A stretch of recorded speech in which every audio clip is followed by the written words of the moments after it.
गुज़िश्ता हफ्ते में किसान मददगार हेल्पलाइन पर मौसूल होने वाले 5 अहम सवालात। तिल की फसल से कैप्सूल बोरर के तदारक के लिए क्या करना चाहिए? तिल की फसल से कैप्सूल बोरर के तदारक के लिए स्क्रीन पर दी गई अद्वियात का इस्तेमाल स्प्रे के जरिए वत्र हालत में करें। मकई की फसल से रूट रॉट जैसी बीमारी के तदारक के लिए क्या करना चाहिए? मकई की फसल से रूट रॉट जैसी बीमारी के तदारक के लिए स्क्रीन पर दी गई अद्वियात का इस्तेमाल वत्र हालत में करें। बायोजोट की फसलों में क्या फ़वायद है? बायोजोट एक बायो फर्टिलाइज़र है जिसमें फ़ायदेमंद जरासीम होते हैं। ये फसलों को दर्ज झेल फ़वायद फराहम करता है। ग़िज़ाइयत में इजाफा, ये हवा में मौजूद नाइट्रोजन को पौधों के लिए काबिल इस्तेमाल बनाता है और ज़मीन में मौजूद फास्फोरस को भी पौधों की जड़ों तक पहुँचाता है।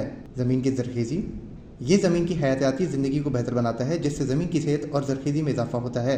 पैदावार में बढ़ोतरी, बेहतर ग़िज़ाइयत की वजह से पौधे की सेहत और बढ़ोतरी बेहतर होती है जिसके नतीजे में फसल की पैदावार बढ़ जाती है। कमाद की फसल से पिलका हटपन दूर करने के लिए क्या करना चाहिए? कमाद की फसल से पिलका हटपन दूर करने के लिए sulphur coated urea plus zinc का इस्तेमाल कीजिए।